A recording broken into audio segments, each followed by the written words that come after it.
Just because जैसे आप नहीं चाहेंगे कि किसी को आप नहीं पसंद आते हैं क्योंकि आप उनसे अलग हैं या आपकी पर्सनालिटी टाइप अलग है, आप नहीं चाहेंगे कि आपको कोई लेबल कर दें अनजस्टली, वैसे ही आप भी प्लीज़ ध्यान रखिए, क्योंकि जब हम इस तरह से कैजुअली ये टर्म्स का इस्तेमाल करते हैं तो हम उस टॉपिक की अवेयरनेस में मदद नहीं कर रहे हैं, बल्कि हम डिससर्विस कर रहे हैं उस टॉपिक। जब कोई इंसान जेन्युइनली नार्सिसिस्ट होता है, या चाहे वो ग्रैंडियोस नार्सिसिस्ट हो या कोवर्ट नार्सिसिस्ट हो या फिर साइकोपैथिक नार्सिसिस्ट हो, जैसे कि इंद्रानी मुखर्जी पे मैंने केस स्टडी की थी, या उनका जेन्युइन आपस में ट्रॉमा बॉन्ड हो, आपको बिल्कुल क्लियर होगा, उसमें फिर शक की गुंजाइश भी नहीं रहेगी कि ऐसा है। You will be very clear even before you do a case study, क्योंकि लेबल और क्लासिफाई करना बहुत आसान होता है, लेकिन चीज़ की तह से समझ लेना जो है वो असली काम होता है और वो मुश्किल होता है।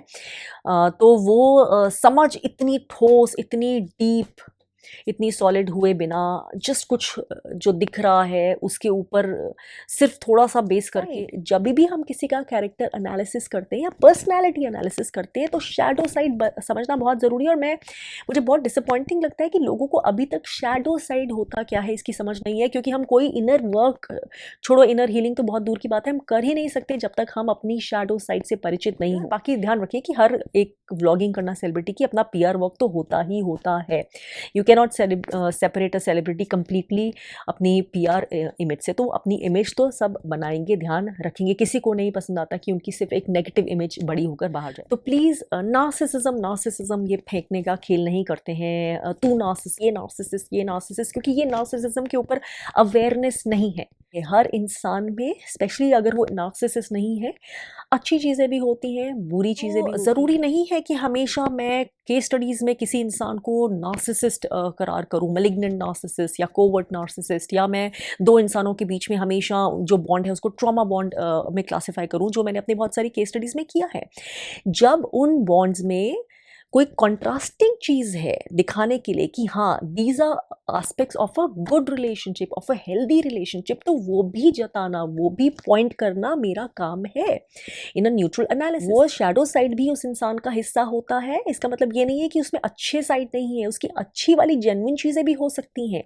और पर्सनालिटी यही इसी का मिश्रण होता है। जब हमारे, अगर आपकी समझ नार्सिसिज्म के टॉपिक के ऊपर बढ़ती जा रही है, अगर आप एक्सेप्ट कर पा रहे हैं कि आप शायद किसी टॉक्सिक रिलेशनशिप में हैं या ट्रॉमा बॉन्ड में हैं, या आप एक्सेप्ट कर पा रहे हैं, समझ पा रहे हैं, अवेयर हो रहे हैं कि आपकी हीलिंग की पावर या अपने आप को विक्टिमहुड की स्टेट से निकालने की पावर आपके पास ही, अगर आपके बहुत सारे मिसकंसेप्शंस या बहुत सारी इग्नोरेंस या बहुत सारी डिनायल निकल रही है इस टॉपिक के बारे में या रिलेशनशिप्स के किसी भी पहलू के बारे में, तो बहुत अच्छी बात है, क्योंकि यही सेल्फ अवेयरनेस, यही इनर ट्रांसफॉर्मेशन पे गाइड करने के लिए मैं बहुत साल से वीडियोस बना रही हूँ, बहुत सारे टॉपिक्स पर, इंक्लूडिंग रिलेशनशिप्स के बहुत सारे डायनेमिक्स पर, स्पेशली उन पहलुओं पर जिनके ऊपर हमारी स्पेशली इंडियन सब कॉन्टिनेंट की सोसाइटीज़ में बहुत ज़्यादा जागरूकता अभी नहीं है, या बहुत ज़्यादा हाफ बेक्ड जागरूकता है, बहुत अधूरी सी जागरूकता है। For example toxic bonds, trauma bonds, dysfunctional relationships, codependency और नार्सिसिज्म ऑब्वियसली। तो जहाँ पर मैं देखती हूँ कि बहुत सारे लोग जेन्युइनली जागरूक हैं, एटलीस्ट होने की इच्छा रखते हैं, और जो इन्फॉर्मेशन मिल रही है उसको जेन्युइनली समझने की कोशिश करते हैं, लागू करने की कोशिश करते हैं, अपनी अवेयरनेस बढ़ाने की कोशिश करते हैं, उनके बहुत सारे कमेंट्स आते हैं, ईमेल्स आते हैं, और उनसे अब जहाँ पता चलता है कि उनकी किस किस तरह से मदद हो रही है इस कंटेंट से। लेकिन वहीं पे मैं दो एक्सट्रीम तरह के व्यूज़ भी पाती हूँ। एक तरफ से वो लोग हैं जो डिनायल में रहते हैं, जो मानने को तैयार ही नहीं है कि शायद वो किसी ट्रॉमा बॉन्ड में या टॉक्सिक बॉन्ड में है, या ये बॉन्ड आगे नहीं चल सकता, या इसका हैप्पी एंडिंग नहीं होने वाला है, या फिर जो बिल्कुल विक्टिमहुड की स्टेट से निकलने को तैयार ही नहीं है, वो बार बार बताए जाने पर भी इंतजार करते रहते हैं कि शायद कोई और ऊपर से मसीहा आएगा उनको रेस्क्यू करने के लिए। वहीं पे दूसरी तरफ एक ऐसा व्यू पॉइंट है जो बहुत भारी भरकम शब्द जैसे कि नार्सिसिज्म, नार्सिसिस्ट, इनका इस्तेमाल बहुत कैजुअली करते हैं, और ये बिल्कुल गलत है। ये नार्सिसिज्म सब्जेक्ट पे जो इग्नोरेंस है, जिनको मालूम ही नहीं है कि नार्सिसिज्म क्या होता है, ये ऑलमोस्ट उसी के बराबर है। और इसके बारे में मैं अपने एक बहुत पहले की वीडियो में भी बात कर चुकी हूँ कि जस्ट बिकॉज हमें अपने जीवन में कोई इंसान पसंद नहीं है, या हमारी एनर्जी उसके साथ अलाइन नहीं है, या उसकी पर्सनालिटी, उसकी एनर्जेटिक फ्लो, उसका एनर्जी टाइप हमारे से बिल्कुल अलग है, बिल्कुल जुदा है, इसका मतलब ये नहीं है कि हम हर उस इंसान को टॉक्सिक क्लासीफाई कर दें या नार्सिसिस्ट क्लासीफाई कर दें, क्योंकि हर एक इंसान से हमारी जीवन में नहीं बनेगी, हर एक से हमें सुकून, प्यार, हैप्पी एनर्जी और फ्लो नहीं मिलेगी, और ना हम सबके लिए वैसे परफेक्ट पर्सन्स होंगे, लेकिन हमें ध्यान रखना है कि जहाँ पर ऐसा है भी, वहाँ पे हम उसको उसकी रियलिटी के हिसाब से एक्सेप्ट करें कि ये हमारे पर्सनालिटी में डिफरेंसेस हैं, हम we are just two separate people, इसलिए हम एक दूसरे से अलाइंड नहीं हैं, या हमें कोई इंसान स्क्रीन पर देखकर पसंद नहीं आता। लेकिन हमें बहुत ध्यान रखना होगा कि जस्ट बिकॉज हम किसी को पसंद नहीं करते हैं, और क्योंकि हमारा उसके प्रति कुछ प्रेजुडिस है, और क्योंकि हमारे अंदर वो डिसलाइक की फीलिंग जो ह्यूमन्स में आती है जब वो इतनी स्ट्रांग होती है, तो इसलिए हम उसे क्लासिफाई नहीं करते किसी स्पेसिफिक क्लिनिकल टर्म से, फॉर एग्जांपल नार्सिसिस्ट। यहीं पे चीज़ें गलत हो जाती हैं, और यहीं पे हम बहुत ज़्यादा गलत करते हैं उस टॉपिक की अवेयरनेस के बारे में। ठीक है, तो ये सारी चीज़ें जानना बहुत ज़रूरी है हर इंसान में, स्पेशली अगर वो नार्सिसिस्ट नहीं है। अच्छी चीज़ें भी होती हैं, बुरी चीज़ें भी होती हैं, और हमें हर एवरेज इंसान को ये दोनों चीज़ों का मिश्रण लेके ही समझना बहुत ज़रूरी होता है।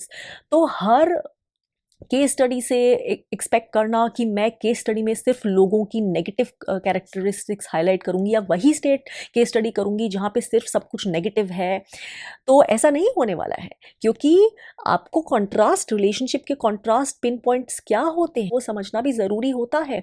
और ये सिर्फ एक बिहेवियर को फॉलो करने वाले जो क्राइटेरिया होते हैं, बिहेवियर ट्रेट्स होते हैं क्लिनिकल, सिर्फ उनको ही फॉलो करने की बात नहीं है, उन्हीं के through check mark, tick marks लगाने की बात नहीं है। ये आपकी इंट्यूटिव सेंस भी होती है। मैं हमेशा बोलती हूँ कि जब आपके पास कोई क्लिनिकल क्राइटेरिया नहीं है तो आप रिलेशनशिप को क्या समझ ही नहीं पाएंगे। सबसे बड़ी चीज़ आपकी इंट्यूटिव अंडरस्टैंडिंग होती है, that intuitive radar, that sense कि चाहे कोई सामने से ऐसा दिख रहा है लेकिन वो पीछे से इससे बेहतर है, या सामने कोई बहुत अच्छा दिख रहा है या मीठा दिख रहा है, या उसके एक्शंस भी जो दिखते हैं आपको साथ होने पर भी वो अच्छे ही लगते हैं, अच्छा ही बोलता है, लेकिन वो एक सेंस होती है कि नहीं, पिक्चर के पीछे लेकिन वो जो इंसान नहीं दिखा रहा है वो ज़्यादा उसकी सच्चाई है, वो इंसान सुपरफिशियल है, वो इंसान फेक है। तो ऐसी बहुत सारी चीज़ें हमें खुद सेंस करनी पड़ती है। तो ये सारी चीज़ें मिलाकर ही जब मुझे श्योरिटी होती काफ़ी हद तक, तभी मैं कोई केस स्टडी प्रेजेंट करती हूँ। तो मैं यही कहना चाहूँगी स्पेशली सेलिब्रिटीज़ के लिए जब मैं करती हूँ, जैसे मैंने अभी पिछला केस स्टडी की अपने ये सेलिब्रिटी व्लॉगर के ऊपर, तो बहुत डिसअपॉइंटिंग लगता है कि या तो लोग एक्सपेक्ट करते हैं कि आप सिर्फ लोगों को एक नेगेटिव लाइट में दिखाएं, जबकि केस स्टडी का मतलब होता है कि आपको कंट्रास्टिंग चीज़ें भी पॉइंट आउट करनी है। आपकी हर केस स्टडी में आप सिर्फ ट्रॉमा बॉन्ड्स पॉइंट करने के लिए या टॉक्सिसिटी या नार्सिसिज्म पॉइंट करने के लिए नहीं होंगे। अगर सिर्फ यही पॉइंट किया तो फिर आप कॉन्ट्रास्ट कैसे बताएंगे? What is a healthy relationship, what is a functional relationship versus a dysfunctional relationship? तो ये भी समझना, ये भी सेंस करना, ये भी गेज कर पाना ज़रूरी है। सबसे बड़ी समझने की बात यह है कि पहले तो, जैसे मैं हमेशा बोलती हूँ कि कोई भी आपको सेलिब्रिटी कपल या व्लॉगर सेलिब्रिटी कपल आपको स्क्रीन पे दिखता है, प्लीज़ 100% ब्लाइंडली उनके सपोर्टर्स मत बन जाइए। आपको बनना है तो वो आपकी मर्ज़ी है, लेकिन इसका मतलब ये नहीं है कि आप दूसरों को रोकेंगे उनके ऊपर अपना जेन्युइन एनालिसिस करने से। जैसे कि कमेंट्स करना सबका हक होता है, वैसे ही एनालिसिस करना किसी भी तरह से लोगों की चॉइस है। अब किसी भी कोई भी व्लॉगिंग करने के लिए 15 मिनट के लिए आपको अपनी जर्नी दिखाएगा हर दिन की अपनी चॉइस से। ऑब्वियसली वो कोई वैक्यूम में नहीं कर रहा है, वो सिर्फ मज़े लेने के लिए नहीं कर रहा है, वो सिर्फ सोशल सर्विस के लिए नहीं कर रहा। ऑब्वियसली वो इंसान उस काम पे जिस पे वो रोज़ टाइम लगाता है, एफर्ट लगाता है, एडिटिंग करता है, पैसे भी बना रहा है, एक उसका लाइफस्टाइल भी उस काम के ऊपर सस्टेन हो रहा है, बहुत कुछ ऑडियंस मिल रही है। So there is obviously a lot of lucrative value, उसके ऊपर एक वैल्यू है, एक मॉनेटरी वैल्यू है, इसलिए भी वो इंसान रोज़ एक काम करता है। तो पहले तो रियलिस्टिक होकर चीज़ें समझने की ज़रूरत है कि व्लॉगिंग क्यों होती है, लोग व्लॉगिंग क्यों करते हैं। उनकी अच्छी साइड्स भी होती है, बुरी साइड्स भी होती हैं, लेकिन व्लॉगिंग में ऑब्वियसली हर इंसान सबसे बेस्ट पोर्शन ही अपना शोकेस करना चाहेगा, सबसे अच्छी चीज़ें ही शोकेस करना चाहेगा। अगर वो कुछ नेगेटिव्स भी शो करना चाहेगा तो वो हल्के फुल्के ही टाइप के होंगे, उस तरह से जो हार्मलेस लगे या खेल खेल में टाइप्स के लगे। कोई बहुत सीरियस अपना डिसफंक्शन, बहुत सीरियस अपने अंदर का लैक वो हाईलाइट नहीं करना चाहेगा। तो कोई भी ये समझना व्लॉगिंग करने वाला कपल या व्लॉगर आपको कोई भी 100% अपनी परफेक्ट रियलिटी जैसा है वैसा अंदर बाहर जैसा सोचता है वैसे ही दिखा रहा है, कुछ नहीं छुपाता, पर्दे के पीछे कुछ नहीं है, कोई चीज़ को वाइट वॉश नहीं किया गया, तो ये आपकी गलतफहमी है। ऐसा अच्छे से अच्छा व्लॉगर भी, ऑथेंटिक से ऑथेंटिक भी हो, ऐसा वो नहीं कर सकता है।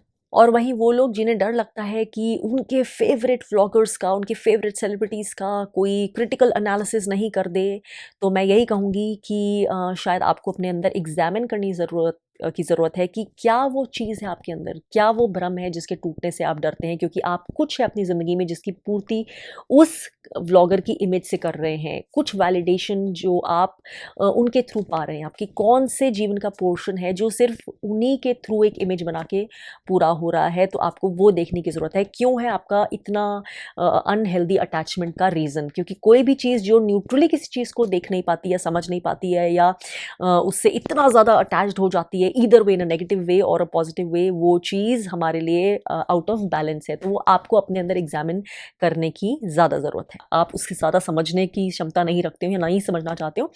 वैसे ही आप ये नहीं जान सकते हो कि जस्ट बिकॉज़ आपको कोई चीज़ अच्छी नहीं लग रही है या आपको नेगेटिव लग रही है, सेंस हो रही है, तो ज़रूरी उतना ही सच हो। कभी-कभी आपको ये भी समझना चाहिए कि जो पोर्शन आपको अच्छा नहीं लग रहा है, वो ज़रूरी नहीं है कि कोई बहुत बड़ा पर्सनैलिटी डिसऑर्डर है या बहुत बड़ा कोई डेविलिश ट्रेट है। कभी-कभी that is just a shadow side. और बहुत ज़्यादातर लोग अपनी ही शैडो साइड क्या है उससे परिचित नहीं होते, या उसके बारे में उन्हें आज तक जागरूकता ही नहीं होती, इसलिए वो दूसरे इंसान की शैडो साइड को इतना ज़्यादा सीरियसली लेते हैं या out of proportion blow up कर देते हैं। तो शैडो साइड हम हर एक की होते हैं, ये स्पेसिफिक टर्म भी यूज़ होता है हीलिंग में। शैडो साइड यानी कि हमारा वो आस्पेक्ट, हमारी वो वाली ट्रेट्स जिनके रूट्स हमारे सबकॉन्शियस में है, जो अनहील्ड पार्ट्स हैं हमारे, जो हमारे बिहेवियर के मूड स्विंग्स हो सकते हैं, या वो चीज़ें जो हम अपने से भी एडमिट नहीं करना चाहेंगे, या वो चीज़ें जो हम सामने खुल के किसी को बताना नहीं चाहेंगे, शेयर नहीं करना चाहेंगे या छुपाना चाहेंगे। Discomforting parts of a personality, not so authentic parts of personality, वो पार्ट जिनसे हमें शाबाशी नहीं मिलेगी, जिनसे हमें खुद भी शर्म आएगी, जिनसे शायद हम खुद भी नज़र नहीं मिलाना चाहेंगे। तो ऐसे पार्ट्स हम सब में होते हैं। इनर वर्क शैडो पार्ट्स को ही देखने का होता है। हम लेज़र शार्प फोकस करते जाएं अपने अनहील्ड पार्ट्स पर, अपने वूंड्स पर, अपने अनएड्रेस्ड ट्रॉमास पर, अपने उन ट्रॉमा से जो हमारे अनहील्ड पर्सनैलिटी के ट्रेट्स निकल रहे हैं उनको एड्रेस करें। वो सभी के अंदर वो शैडो पार्ट्स होते हैं। जैसे फॉर एग्जाम्पल हमारी लाइंग की हैबिट, कि हमारे को कोई डर है, अबैंडनमेंट का डर है, तो इसलिए हम इनसिक्योरिटी को कवर करने के लिए बहुत झूठ बोलते हैं, और उस वो देखते देखते हमें समझ भी नहीं आता, हम पैथोलॉजिकल लायर्स बन जाते हैं। तो वो हमारा शैडो एस्पेक्ट है। हम किसी को खुशी से नहीं बताएंगे कि हम पैथोलॉजिकली लाई करते हैं, झूठ बोलते हैं। तो इस तरह के शैडो एस्पेक्ट्स बहुत हो सकते हैं। अग्रेसिव होना, रूड होना, ये भी शैडो ट्रेट्स के पार्ट्स हैं। या बहुत ज़्यादा इनसिक्योर होना अंदर से, या जेलसी रखना, या इधर की बात उधर बहुत ज़्यादा कर देना, ये सब शैडो ट्रेट्स का पोर्शन है। दूसरों से बहुत ज़्यादा वैलिडेशन सीख करना, सामने कॉन्फिडेंस ज़्यादा दिखाना लेकिन पीछे से लेकिन मास्क पहन के रखना, आप अंदर से टूटे होना, ये हमारे शैडो एस्पेक्ट्स में आता है। तो हमें समझना पड़ेगा प्लीज़ कि अगर हम किसी की पर्सनैलिटी को ठीक से समझना चाहते हैं तो हमें शैडो एस्पेक्ट्स को समझना है, लेकिन साथ ही में ये नहीं मान बैठना कि वो शैडो एस्पेक्ट ही वो इंसान को पूरा दर्शाते हैं, वो इंसान सिर्फ अपना शैडो साइड है। नहीं, जब हमारे शैडो साइड और हमारे सनी साइड, अच्छी साइड और हमारी नेगेटिव साइड जब क्लैश करती हैं, जब मर्ज करती हैं, तो ओवरऑल क्या बनता है? हमारे हील्ड वाले, पॉजिटिव वाले एस्पेक्ट्स ज़्यादा हैं, तो इसलिए वो बैलेंस आउट अच्छे से कर देते हैं। हील करने के लिए लेसर चीज़ें हैं, या हमारे अनहील्ड पोर्शन इतने बड़े, इतने ज़्यादा कि वो हमारी बाकी की पर्सनैलिटी को ओवरशैडो कर जाते हैं, उस पर हावी हो जाते हैं। इस तरह से समझा जाता है किसी पर्सनैलिटी को।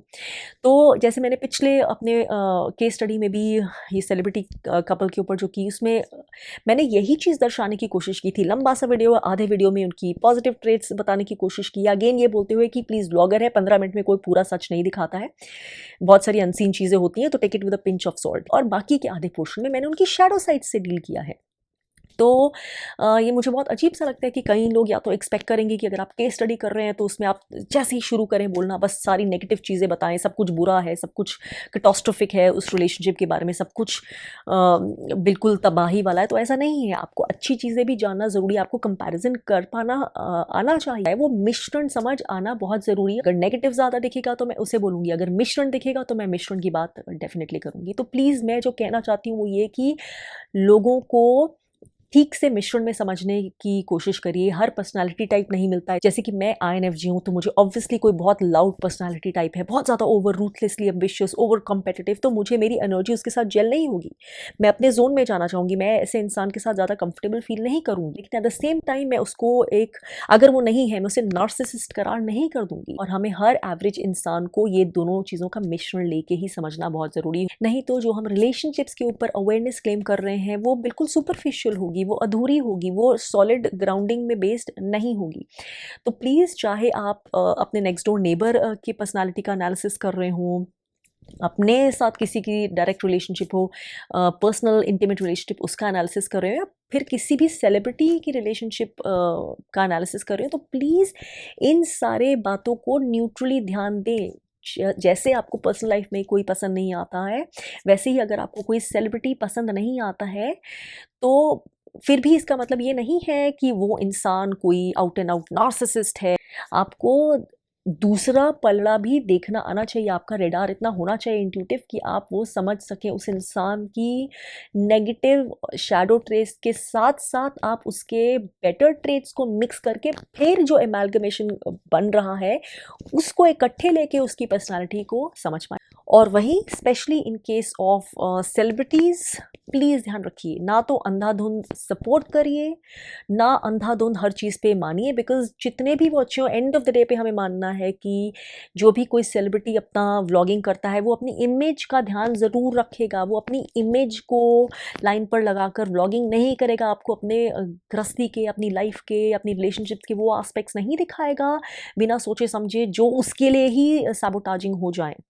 तो प्लीज़ इस बात का ध्यान रखिए, हर चीज़ ब्लाइंडली मत मानिए। अच्छा भी जो दिख रहा है, लेकिन समझिए कि सब कुछ आपको नहीं दिखाया जाएगा, या पूरा ट्रूथ आपको हमेशा नहीं बताया जाएगा, या सारे जो नेगेटिव पार्ट्स भी हैं वो आपको उतनी फेयरनेस से या उतनी फ्रीक्वेंसी से नहीं बताए जाएंगे, दिखाए जाएंगे जितने कि दूसरे। तो ये ध्यान रखिए प्लीज़। उसके बाद चाहे किसी को जितना पसंद करना है करिए, दूसरे नेगेटिव ट्रेट्स जो होंगे तो ठीक है, दे कैन बी फॉरगिवन, क्योंकि इतने बड़े नहीं है जो उसकी पर्सनालिटी को ओवरशैडो कर ले। और वहीं अगर आपको कोई सिर्फ नेगेटिव लग रहा है तो वो भी इतनी जल्दी कंक्लूजन्स पे मत उतर आइए, क्योंकि जहाँ पे इस सेलिब्रिटी ब्लॉगर की बात की मैंने, मुझे आसपास उनके लोगों में भी बहुत सारी चीज़ें नज़र आती हैं, सब कुछ परफेक्ट नहीं है।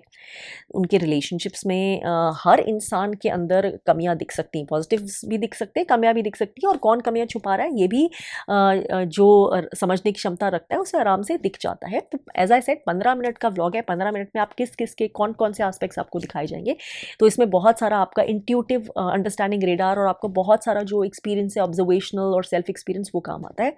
तो प्लीज़ ये सब मिलकर किसी चीज़ की एनालिसिस होती है। ऐसे ही किसी के ऊपर टर्म्स मत थोप दीजिए। जब कोई टर्म यूज़ करें तो प्लीज़ उसकी पूरी अंडरस्टैंडिंग लेने के बाद इस्तेमाल करें, अदरवाइज हमारी समझ इन टॉपिक्स को लेकर अधूरी रहेगी।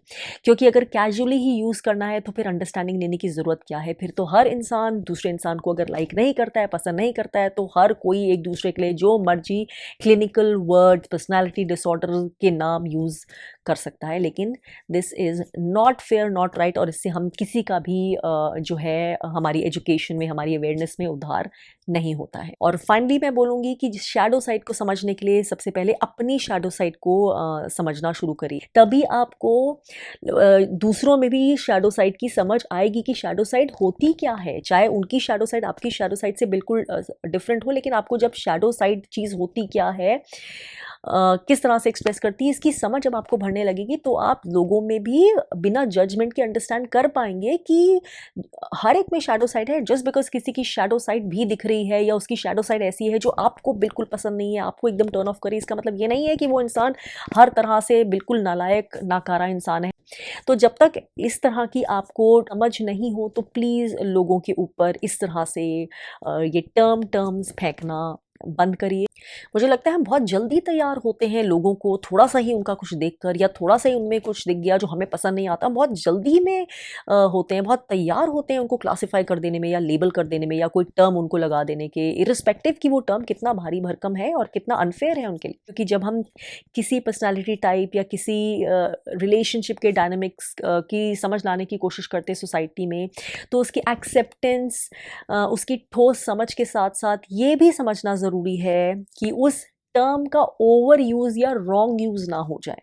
मतलब लोग उसको समझे और सही तरह से समझे, सही पहलू में, सही कॉन्टेक्स्ट में, सही डेफिनेशन के साथ, सही पैरामीटर्स के साथ समझे।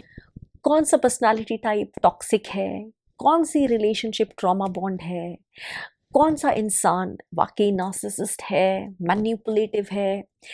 जितना ये बात की समझ आपको होना ज़रूरी है अपनी अवेयरनेस को आगे बढ़ाने के लिए अबाउट रिलेशनशिप्स, उतना ही कॉन्ट्रास्ट में ये अवेयरनेस होना भी उतना ही ज़रूरी है, शार्पली, इंट्यूटिवली, कि चाहे कुछ भी आपको लग रहा हो, लेकिन कौन सी relationship, respective of whether you like the people in that relationship or not, toxic नहीं है, या वो इंसान नार्सिसिस्ट नहीं है, या वो रिलेशनशिप के डायनेमिक्स वो नहीं है जो आप चाहेंगे, क्योंकि वैसा सोचना आपको अच्छा लगता है, आपको सूट करता है, आपको कन्वीनियंट लगता है। लेकिन जस्ट हम रिलेशनशिप्स को अपनी कन्वीनियंस के हिसाब से, अपने प्रेजुडिस के हिसाब से जज नहीं कर सकते हैं, चाहे वो अच्छे के लिए हो या फिर नेगेटिव के लिए हो। और फाइनली मैं बस यही कहना चाहूँगी फिर से कि जस्ट बिकॉज किसी को अपनी सास पसंद नहीं आती, इसका मतलब ये नहीं है कि वो सास नार्सिसिस्टिक है। ये जस्ट बिकॉज किसी को अपनी बहू बिल्कुल पसंद नहीं, इसका मतलब ये नहीं है कि वो बहू नार्सिसिस्टिक है। या जस्ट बिकॉज आपको किसी ने लव में रिजेक्ट कर दिया या आपको नो बोल दिया, इसका मतलब ये नहीं है कि वो टॉक्सिक इंसान है या वो अनवर्दी इंसान है। तो जैसे भी हो, प्लीज़ ये सब बातों को मैच्योरिटी से समझें, रिलेशनशिप्स का एनालिसिस करें, सही गलत का, लेकिन न्यूट्रल होकर, जजमेंटल होकर नहीं, समझ के साथ, प्रेजुडिस होकर नहीं।